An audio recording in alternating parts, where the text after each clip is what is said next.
नमस्कार आणि स्वागत आहे आजच्या या पॉडकास्टमध्ये. आपण वसंतराव नाईक मराठवाडा कृषी विद्यापीठ परभणीचे माननीय विस्तार शिक्षण संचालक डॉक्टर राकेशजी आयरे सर यांची आज विशेष मुलाखत घेणार आहोत. विद्यार्थी मित्र आणि शेतकरी बंधूंनो, वसंतराव नाईक मराठवाडा कृषी विद्यापीठ परभणीच्या शिरपेचात मानाचा तुरा म्हणून विस्तार, संशोधन आणि शिक्षण या त्रिसूत्रीवरती वसंतराव नाईक मराठवाडा कृषी विद्यापीठ परभणी कायम अग्रेसर असल्याचं आपल्याला पाहायला मिळतं. विद्यार्थी हिताबरोबर शेतकरी असेल किंवा शेतकऱ्यांबरोबर शेतकरी पुत्रांना सुद्धा आणि भूमिपुत्रांना न्याय देण्याचं काम वसंतराव नाईक मराठवाडा कृषी विद्यापीठ परभणी करत आलेलं आहे. आणि याच माध्यमाचा याचा धागा धरत आज विस्तार शिक्षण संचालनालयाचे संचालक डॉक्टर राकेश आयरे सर यांचं आजच्या पॉडकास्टमध्ये मी प्राध्यापक रवी शेळके सहर्ष स्वागत करतो. सर, आपलं आजच्या पॉडकास्टमध्ये विशेष स्वागत.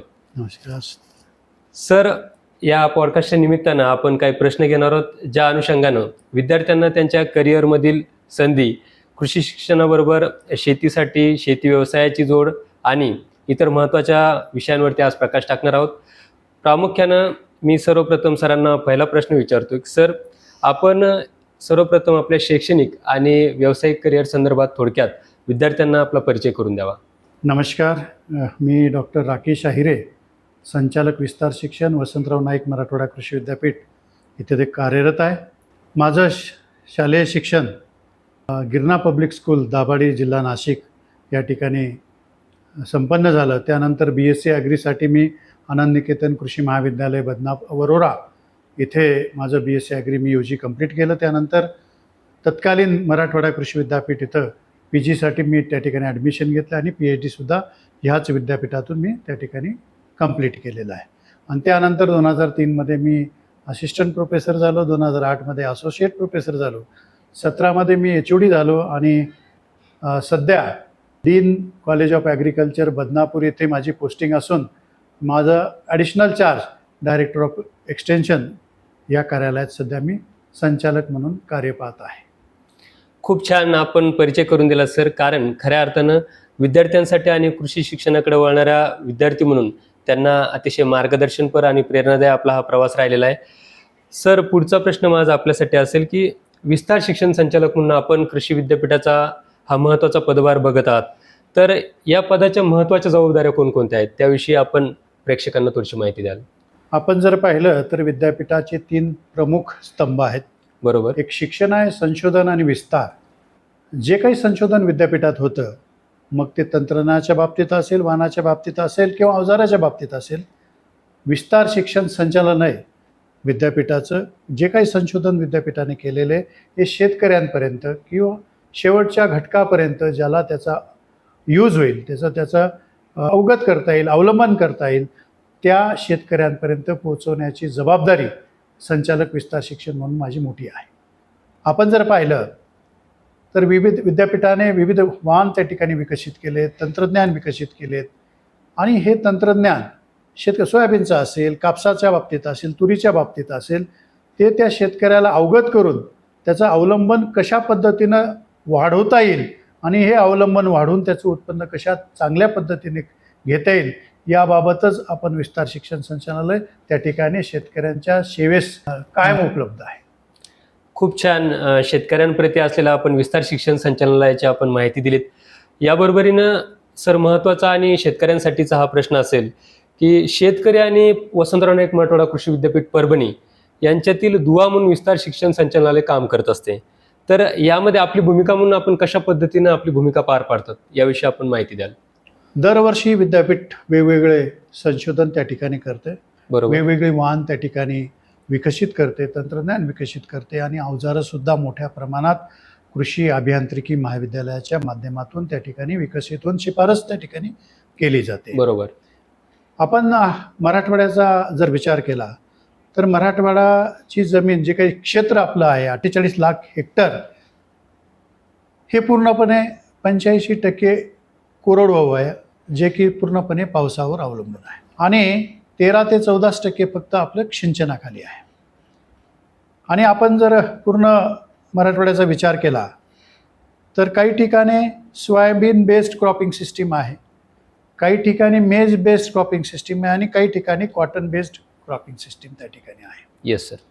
मराठवाड्याचा जर विचार केला तर सर्वात जास्त क्षेत्र खरीपामध्ये 26 लाखपर्यंत सोयाबीनचं क्षेत्र पेरली जाते मराठवाड्यामध्ये. त्या पाठोपाठ 18 लाख हेक्टरवर कापूस त्या ठिकाणी शेतकरी मोठ्या प्रमाणात घेतात आणि त्यानंतर तूर असेल, मका असेल व इतर पिकं त्या ठिकाणी येतात. या सर्व पिकांना जे काही तंत्रज्ञान लागतंय, जे काही सीड्स लागते, जे काही वाहनं त्या ठिकाणी लागतंय, ते वाहनं तंत्रज्ञान विद्यापीठ त्या ठिकाणी विकसित करते. आणि ते विकसित झालेलं तंत्रज्ञान संचालक विस्तार शिक्षण म्हणून आम्ही विविध माध्यमातून शेतकऱ्यांपर्यंत पोहोचण्याचा प्रयत्न त्या ठिकाणी करतो. मग त्यात प्रामुख्यानं कृषी विभाग, महाराष्ट्र शासनाचं कृषी विभाग असेल, कृषी विज्ञान केंद्र असतील, आमचे विभागीय विस्तार शिक्षण केंद्र असतील किंवा NGOज असतील किंवा फार्मर्स प्रोड्युसर कंपनी सुद्धा आम्ही या ठिकाणी इन्व्हॉल्व करतो, जेणेकरून हे तंत्रज्ञान शेवटच्या घटकापर्यंत त्या ठिकाणी कसं पोहोचेल ह्या दृष्टीनंच हे विस्तार शिक्षण संचालनालय त्या ठिकाणी काम करते. आणि फार महत्त्वाचा दुवा हा विद्यापीठाचं संशोधन आणि शेतकरी याच्यामधला तो संचालक विस्तार शिक्षण फार मोठा रोल त्या ठिकाणी प्ले करतो. आणि निश्चितपणे जे काही तंत्रज्ञान असेल ते आपण त्या ठिकाणी शेतकऱ्यांपर्यंत पोहोचवण्याचं काम हे संचालनालय त्या ठिकाणी करत असते. छान सर, आपण विस्तार शिक्षण संचालनालय यांचा शेतकऱ्यांच्या जीवनामध्ये असलेला महत्त्वाचा अंग या ठिकाणी प्रकट केलात. सर, माझा पुढील प्रश्न, आपला महत्त्वाचा प्रश्न असेल की शेतकऱ्यांना आता बरेच प्रश्न भेडसावत आहेत, ज्यामध्ये हवामानातील बदल असेल, नवीन आलेलं तंत्रज्ञान असेल किंवा सध्याचं बदललेलं हवामान. या अनुषंगानं महत्त्वाचा प्रश्न आहे की सध्याच्या काळात महाराष्ट्रातील शेतकऱ्यांसमोर किंवा प्रामुख्यानं मराठवाड्यातील शेतकऱ्यांसमोर मोठी आव्हानं कोणकोणती आहेत आणि त्यावरती शेतकऱ्यांनी कशा पद्धतीनं मात केली पाहिजेत? आपण प्रामुख्यानं जर पाहिलं तर बऱ्याचशा अडचणी शेतकऱ्यांना त्या ठिकाणी आहेत. जे काही तंत्रज्ञान शिफारशी त्या ठिकाणी विद्यापीठ करतंय, देतंय शेतकऱ्यांपर्यंत, त्या पद्धतीने त्या मानानं त्याचं अवलंबन त्या ठिकाणी होत नाही. बऱ्याचशा ठिकाणी आपण जर पाहिलं तर कापूस हा हलक्या जमिनीत घेतला जातो, ज्याची शिफारस मध्यम ते भारी जमिनीमध्ये त्या ठिकाणी केलेली आहे. आणि काही वाहनं हलक्या जमिनीसाठी सुद्धा शिफारस केली आहे, पण मोठ्या प्रमाणात जी जमीन कापूस लागवड योग्य नाही अशा ठिकाणी सुद्धा मोठ्या प्रमाणात कापसाची लागवड त्या ठिकाणी होते. आणि आपण जर पाहिलं छत्रपती संभाजीनगर जिल्ह्यामध्ये जवळजवळ 4.25 लाख हेक्टर क्षेत्रावर कापूस घेतला जातो, पण त्याची उत्पादकता जर पाहिली तर फक्त 192 लिंट पर हेक्टर, म्हणजे अतिशय कमी आहे. त्या मानानं आपण पाहिलं तर नांदेड असेल, परभणी असेल, त्यानंतर बीड जिल्हा असेल, त्याची उत्पादकता ह्या छत्रपती संभाजीनगरपेक्षा जास्त आहे, जी 564 आहे, 375 आहे, 462 आहे. अशा वेगवेगळ्या उत्पादकता वेगवेगळ्या जिल्ह्यामध्ये आहे. पण आपण जर पाहिलं तर सगळ्यात जास्त क्षेत्र हे छत्रपती संभाजीनगर जिल्ह्यामध्ये आहे आणि त्याची उत्पादकता ही 8 जिल्ह्यापेक्षा खूप कमी आहे. त्याचे वेगवेगळे कारण आहेत. विद्यापीठाने किंवा कापसाच्या जे काही बीटीचे वाण आहेत, जे काही वेगवेगळ्या कंपन्यांच्या माध्यमातून विकसित केलेले आहेत, त्या कंपन्यांनी किंवा संशोधनाच्या माध्यमातून आपण त्या ठिकाणी शिफारस केली आहे की कोणते वाण मध्यम जमिनीला घ्यावेत, कोणते वाण हे भारी जमिनीत घ्यावेत. आणि हलक्या जमिनीमध्ये जे काही प्रॉडक्टिव्ह लँड्स आहेत त्याच्यामध्ये हलक्या जमिनीमध्ये शिफारस केलेली वाणंसुद्धा त्या ठिकाणी आपल्याला उपलब्ध आहेत. फक्त शेतकऱ्यांनी त्या वाणाची निवड आपल्या जमिनीच्या पोतानुसार केली पाहिजे, जेणेकरून आपल्याला जे काही उत्पादकता आहे, उत्पन्न आहे, ते त्या ठिकाणी वाढवण्यास मदत होईल. दुसरी गोष्ट, 26 लाख हेक्टर क्षेत्रावर सोयाबीन त्या ठिकाणी मराठवाड्यात पेरली जाते. आणि आपण जर पाहिलं की विद्यापीठाने विविध वाहनं त्या ठिकाणी आपल्या सोयीनुसार, म्हणजे आहे त्या कंडिशन, आहे त्या सिच्युएशनप्रमाणे आपण त्या ठिकाणी विविध वाहनं त्या ठिकाणी आपण विकसित केलेले आहेत. पण त्याचा योग्य वाहनाचा वापर योग्य जमिनीत योग्य सिच्युएशनमध्ये जर केला तर मला नाही वाटत की उत्पन्नात कुठं आपल्याला तफावत जाणू शकेल. निश्चितपणे आपण शिफारशीप्रमाणे तंत्रज्ञान, वाहन निवड असेल, जमिनीची निवड असेल, समतोल खतांचा वापर असेल, हे जर आपण पाळलं, असं आपण जे शिफारसप्रमाणे जर आपण अवलंबन केलं तर मला नाही वाटत की उत्पन्न वाढायला कुठं आपल्याला त्या ठिकाणी अडचण येऊ शकते. तर निश्चितपणे आम्ही या ठिकाणी शेतकऱ्यांना वेळोवेळी आपल्या जमिनीच्या मुद्द्यानुसार, म्हणजे आपल्या जमिनीनुसार कोणती पीक त्या ठिकाणी घ्यावं, कोणते वाण त्या ठिकाणी घ्यावं आणि कशा पद्धतीने घ्यावं, किती आपण योग्य बॅलन्स यूज ऑफ फर्टिलायझर ज्याला म्हणतो, समतोल खतांचा वापर या ठिकाणी करावा, जेणेकरून आपल्या उत्पन्नात कुठलेही कमी त्या ठिकाणी येणार नाही, चांगल्या पद्धतीचं उत्पन्न त्या ठिकाणी आपल्याला येऊ शकतं आणि शेतकरी त्या ठिकाणी घेऊ शकतात. धन्यवाद सर. अतिशय उत्कृष्ट माहिती तुम्ही शेतकऱ्यांसाठी, संबंध मराठवाड्यातील असेल किंवा महाराष्ट्रातील शेतकऱ्यांसाठी सद्यस्थितीमध्ये भेडसावणारी समस्या, पीक पद्धतीमध्ये कशा पद्धतीने बदल केले पाहिजेत याविषयी आपण माहिती दिलीत. सर, पुढचा प्रश्न आणि महत्त्वाचा प्रश्न आपल्यासाठी असेल की कृषी विद्यापीठ परभणीचं महाराष्ट्रामध्ये नव्हे तर भारतभरामध्ये नाव चांगल्या प्रकारे घेतलं जातं, ज्यामध्ये संशोधन आणि विस्तारामध्ये विद्यापीठाचं काम चांगल्या प्रकारे पाहायला मिळतंय. तरीसुद्धा आपल्या संचालनालयामार्फत आपण शेतकऱ्यांसाठी कोणकोणते कार्यक्रम घेतो किंवा उपक्रम राबवले जातात याविषयी माहिती द्यावी. विद्यापीठाचे सन्माननीय कुलगुरू डॉक्टर इंद्रमणी सर यांच्या संकल्पनेतून एक ब्रीदवाक्य या विद्यापीठाने विकसित केलं आहे की ते म्हणजे शेतकरी देवो भव. शेतकरी प्रथम, कारण शेतकरी असेल तरच विद्यापीठ असेल. विद्यापीठाचं संशोधन हे शेतकऱ्यांसाठीच आहे. त्यामुळं माननीय कुलगुरू साहेबांनी जे काही ब्रीदवाक्य त्या ठिकाणी दिलं आहे की शेतकरी देवो भव, हे ब्रीदवाक्य घेऊन आम्ही विस्तार शिक्षण संचालनालय त्या ठिकाणी विविध सिस्टीमच्या माध्यमातून, विविध योजनांच्या माध्यमातून आम्ही शेतकऱ्यांपर्यंत त्या ठिकाणी पोहोचवण्याचं काम त्या ठिकाणी करत असतो. मराठवाड्याच्या 8 जिल्ह्यामध्ये जवळजवळ 12 कृषी विज्ञान केंद्र तंत्रज्ञान प्रसारणाचं काम त्या ठिकाणी पाहत आहेत. त्याचबरोबर विभागीय विस्तार शिक्षण केंद्र 2 जिल्ह्यामधून 1 विभागीय विस्तार शिक्षण केंद्र त्या ठिकाणी विद्यापीठाच्या माध्यमातून स्थापन केले आहे. त्यात प्रामुख्याने छत्रपती संभाजीनगर जिल्ह्यात 1, अंबेजोगाईला, लातूरला आणि परभणीच्या विद्यापीठाच्या प्रक्षेत्रावर या ठिकाणी ॲग्रिकल्चर टेक्नॉलॉजी इन्फॉर्मेशन सेंटर आणि विभागीय विस्तार शिक्षण केंद्राची स्थापना त्या ठिकाणी केली आहे. आणि ह्या सर्व जे काही विद्यापीठाने विभागीय विस्तार शिक्षण केंद्र असतील, कृषी विज्ञान केंद्र आणि महाराष्ट्र शासनाचा कृषी विभाग यांच्या माध्यमातून आम्ही ते तंत्रज्ञान शेतकऱ्यांपर्यंत पोहोचवण्याचं काम त्या ठिकाणी करत असतो. आपण कृषी विज्ञान केंद्राच्या बाबतीत जर बोलायचं झालं तर शेतकरी शास्त्रज्ञ मंच त्यांनी प्रत्येक कृषी विज्ञान केंद्राला त्या ठिकाणी स्थापन केला आहे. आणि एका विशिष्ट तारखेला हा शेतकरी शास्त्रज्ञ मंच त्या ठिकाणी भरविला जातो. त्या ठिकाणी मोठ्या प्रमाणात शेतकरी कृषी विज्ञान केंद्राच्या प्रक्षेत्रावर येतात आणि शेतकरी ठरवतात की पुढच्या वेळेला जो काही मंथ, जे काही आपण तारीख ठरवली आहे, जो वार ठरवला आहे, त्या वारी आपण कोणता विषय त्या ठिकाणी घ्यावा हे शेतकरी ठरवतात. आणि कृषी विज्ञान केंद्राचे शास्त्रज्ञ असतील, कृषी विद्यापीठाचे शास्त्रज्ञ असतील, ते फक्त मेंटरचा रोल त्या ठिकाणी प्ले करतात आणि सर्वस्व जबाबदारी हे शेतकरी त्या ठिकाणी घेतात. आणि हा मंच अतिशय सुरेख पद्धतीने शेतकरी, शास्त्रज्ञ आणि इतर घटक जे काय कृषी भाग असेल, हे अतिशय चांगल्या पद्धतीने हा शेतकरी शास्त्रज्ञ मंच त्या ठिकाणी चालू ठेवला आहे आणि अतिशय सुंदर त्या ठिकाणी चालू आहे. शेतकऱ्यांचे मोठ्या प्रमाणात जे काय अडचणी शेतीच्या बाबतीत आहेत त्या ठिकाणी निरसन त्या ठिकाणी केलं जातं आणि शेतकरी अतिशय या कार्यक्रमाविषयी आनंदित आहे.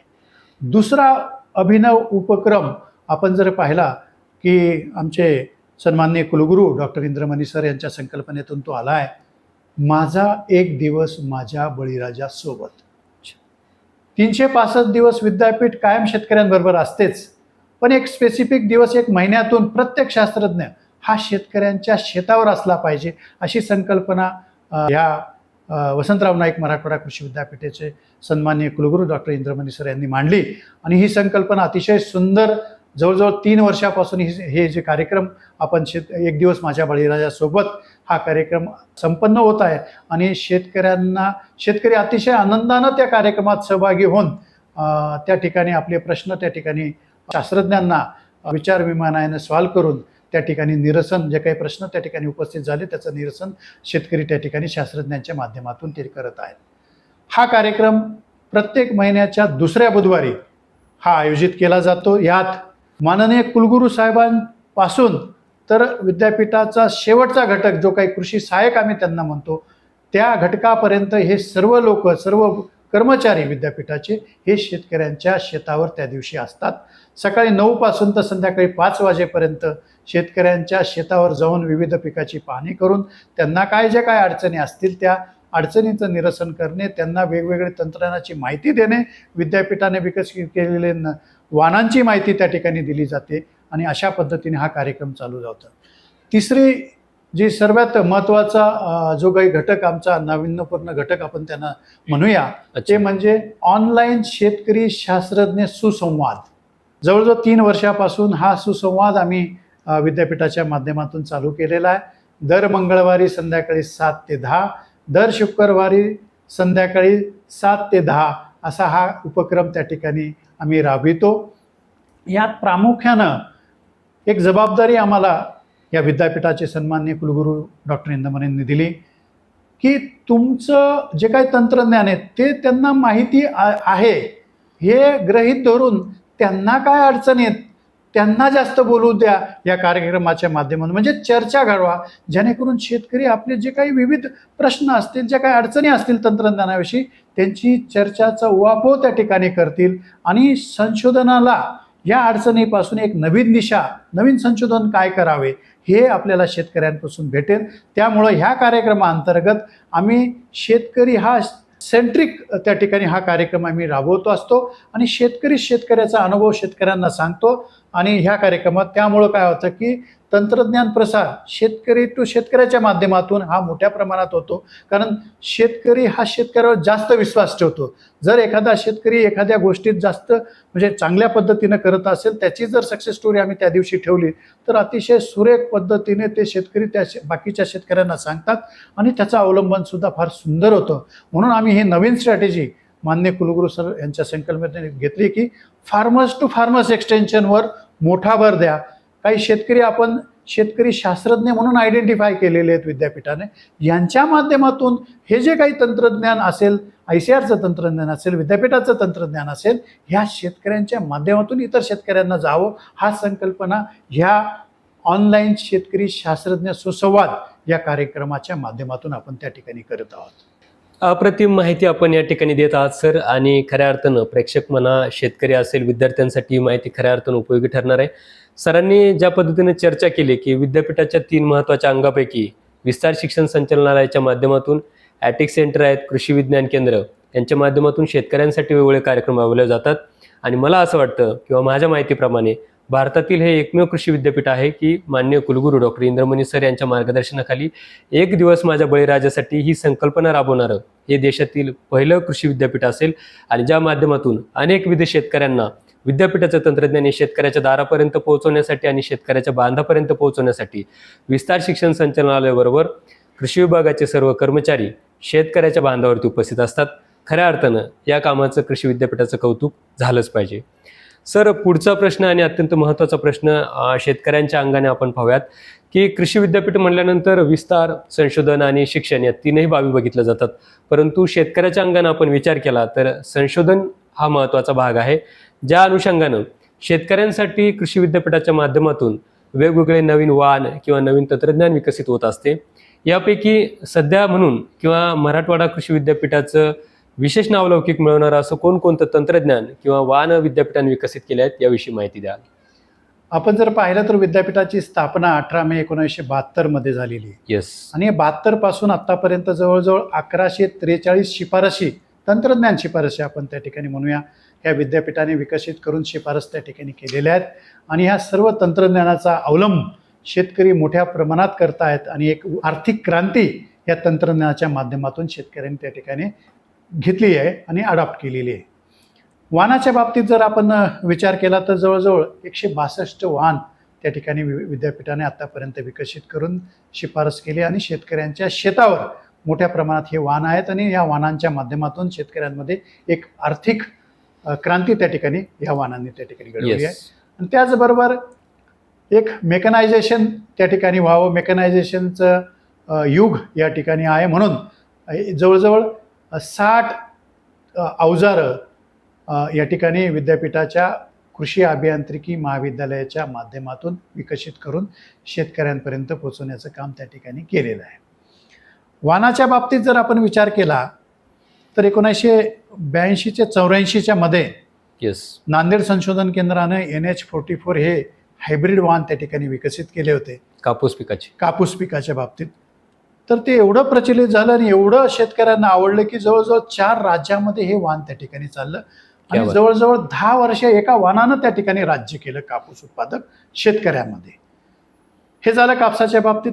तुरीच्या बाबतीत सुद्धा एक अग्रगण्य संशोधन केंद्र या ठिकाणी विद्यापीठाचं आहे आणि ते जवळजवळ 1954 पासून या मराठवाड्यात त्या ठिकाणी कार्य करत आहे आणि त्या माध्यमातून विविध वाण आपण शिकत असताना बऱ्याचशा आपल्या अभ्यासक्रमात आपण BDN-2 या वाणाचा उहापोह त्या ठिकाणी केलेला होता आणि आपण अभ्यासामध्ये या वाणाविषयी माहिती घेतली होती. हे BDN-2 सुद्धा ह्या कृषी संशोधन केंद्र बदनापूरमधूनच विकसित झालेलं होतं. येस. त्यानंतर BDN 736 असेल, 853 असेल, 185 ते 90 दिवसाचं हे वाण जवळजवळ 18 ते 19 क्विंटलपर्यंत उतारा देणारं हे वाण जवळजवळ शेतकऱ्यांच्या शेतावर 15 ते 20 वर्ष राज्य त्या ठिकाणी केलं. त्यानंतर BDN 711 असेल, जे की कोरडवाहूसाठी शिफारस केलेलं आहे. म्हणजे कोरडवाहूमध्ये जर कोणा शेतकऱ्याला तूर घ्यायची असेल तर त्याने डोळे झाकून BDN 711 घ्यावी. पाऊस कमी जास्त जरी असेल, दुष्काळ जरी असेल तर त्या ठिकाणी 4 ते 5 क्विंटलचा उतारा त्या ठिकाणी प्रति एकरी त्या ठिकाणी येऊ शकतो. BDN 711 नंतर BDN 716 लाल तूर त्या ठिकाणी विकसित केली. त्यानंतर सर्वात मोठी क्रांती ज्या वाणानं घडवली ते म्हणजे गोदावरी. BDN म्हणजे बदनापूर 1341 हे वाण गोदावरी म्हणून मोठ्या प्रमाणात शेतकऱ्यांमध्ये प्रचलित आहे. ह्या गोदावरी वाणानं एक आर्थिक क्रांती शेतकऱ्यांमध्ये त्या ठिकाणी घडवलेली आहे. बरोबर. आपण जर पाहिलं तर सोलापूर जिल्ह्यामध्ये असेल, छत्रपती संभाजीनगर जिल्ह्यामध्ये असेल, बदनापूर तालुक्यामध्ये असेल तर ह्या वाणानं प्रति एकरी 22 क्विंटलपर्यंत उतारा त्या ठिकाणी दिलेला आहे. आपण जर कॅल्क्युलेट केलं, आपण जर गणित पाहिलं, 8,000 रुपयाने जर गेले तर 8 दुनी 16, 1,60,000 रुपये ह्या तुरीच्या विक्रीपासून प्रति एकरी शेतकऱ्यांना मिळाले. 20,000 रुपये जरी खर्च पकडला तर 1,30,000 ते 40,000 रुपये त्या ठिकाणी शेतकऱ्यांना निव्वळ नफा त्या ठिकाणी मिळतो आणि हे 1 लाखाचं वाण म्हणून शेतकऱ्यांमध्ये मोठ्या प्रमाणात प्रसिद्धी व प्रचलित झालेले आहे. त्यामुळं ह्या वर्षी आपण पाहिलं तर पाऊसमानाचा अंदाज आपल्याला IMDनं या ठिकाणी भाकीत केलेला आहे, अंदाजित केलेला आहे की ह्या वेळेला मराठवाड्यामध्ये पाऊस थोडा कमी राहील. 85 ते 88% त्या ठिकाणी पाऊस पडण्याचा अनुमान IMDनं त्या ठिकाणी भाकीत केलेला आहे. तर अशा अनुषंगानं मी या ठिकाणी आवाहन करीन की वाणाची निवड करताना जमिनीच्या पोतानुसार करावी. त्यात प्रामुख्यानं जर 26 लाख हेक्टर क्षेत्र हे सोयाबीन खाली असेल तर विद्यापीठानं सोयाबीन संशोधन केंद्राच्या माध्यमातून जवळ 7 ते 8 वाणं त्या ठिकाणी शिफारस केलेली आहेत. मग ती MAOS 61 असेल, MAOS 71 असेल, 158 असेल, 162 असेल, 612 असेल, 725 असेल, 731 असेल, अशी विविध वाणं विविध सिच्युएशनसाठी, विविध परिस्थितीसाठी त्या ठिकाणी शिफारस केलेली आहेत. आपण जर पाहिलं तर 612 वाण ह्यावेळी येणाऱ्या खरीपामध्ये 725 असेल, 612 असेल, 731 असेल या वाणांचा आपण त्या ठिकाणी अंतर्भाव त्या ठिकाणी करावा. त्याचबरोबर तुरीचं 711 असेल, गोदावरी असेल या वाणांचा अंतर्भाव त्या ठिकाणी आंतरपीक म्हणून त्या ठिकाणी करावा. सोयाबीनची पेरणी हे BBFवरच करण्यात यावी, जेणेकरून कमी पाऊस झाला तरी आपल्याला त्यातून फायदा भेटेल, जास्त पाऊस झाला तरी त्यातून त्या BBFच्या पेरणीपासून आपल्याला शेतकऱ्याला त्या पिकाला चांगल्या पद्धतीचं उत्पन्न त्या ठिकाणी घेता येईल. तिसरी गोष्ट ओपनिंग ऑफ डेड फॉर मृत चर काढणे याबाबत सुद्धा शिफारस आपल्याला NRM अंतर्गत कोरडवाहू संशोधन केंद्राने त्या ठिकाणी केली आहे. या 3-4 गोष्टी ह्यावेळेच्या खरीप हंगामामध्ये त्याचा अंतर्भाव शेतकऱ्यांनी केला तर निश्चितपणे आपण येणाऱ्या कमी पावसात सुद्धा जास्त प्रमाणात उत्पन्न कसं घेता येईल याबाबत निश्चितपणे या तंत्रज्ञानाचा अवलंब केला तर आपण निवांत राहाल आणि चांगल्या पद्धतीचं उत्पन्न त्या ठिकाणी येणाऱ्या खरीप हंगामामध्ये आपण घेऊ शकतो. अप्रतिम माहिती या ठिकाणी सरांनी शेतकऱ्यांसाठी सांगितले. प्रामुख्यानं सरांनी चर्चा करत असताना एक गोष्ट अधोरेखित केली, ज्यामध्ये सरांनी सांगितलं की वाण विकसित करत असताना गोदावरी 1341 या वाणाविषयी आपल्याला कल्पना देत असताना अत्यानंद होतो की बदनापूर कृषी संशोधन केंद्राच्या अखत्यारीमध्ये बदनापूर तालुक्यातील कंडारी येथील शेतकरी, त्या शेतकऱ्यांना पंतप्रधान माननीय नरेंद्रजी मोदी यांनी तूर या पिकामध्ये भरघोस उत्पादन घेतल्यामुळे चर्चेसाठी बोलावून देशभरामध्ये आणि देशाबाहेरील सुद्धा वेगवेगळ्या शेतकऱ्यांना या तुरीचा प्रचार प्रसार व्हावा आणि या संशोधन केंद्राचं त्या ठिकाणी विशेष कौतुक माननीय पंतप्रधान मोदींच्या हस्ते करण्यात आलं. म्हणजेच या ठिकाणी खऱ्या अर्थानं विद्यापीठाच्या कामाचा गौरव होताना आपल्याला पाहायला मिळतो.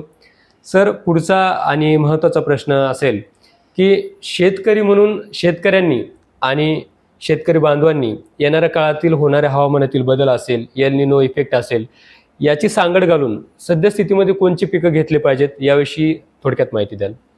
आत्ताच मी एक जे काही 4-5 आव्हानं त्या ठिकाणी घेतलीत ती एल निनोच्या अनुषंगानंच त्या ठिकाणी मी आव्हान शेतकऱ्यांना त्या ठिकाणी केलेलं आहे.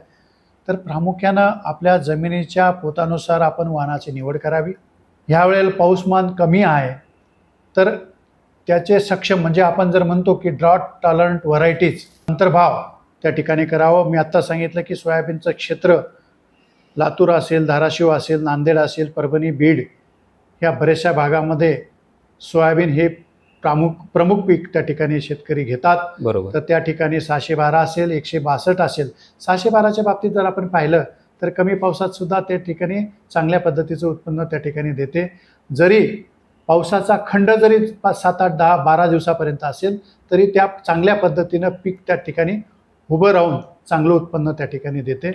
दुसरं वाण जर आपण घेतलं 162, जरी मोठ्या प्रमाणात पाऊस झाला आणि शेतात 7 ते 8 दिवस जरी पाणी साचून राहिलं तर ह्या वाणामध्ये क्षमता अशी आहे की कुठल्याच पद्धतीच्या शेंगा त्या ठिकाणी तडकणार नाही आणि जास्त पाण्यामध्ये राहून सुद्धा चांगल्या पद्धतीचं उत्पन्न देणारं हे 162 वाण आहे.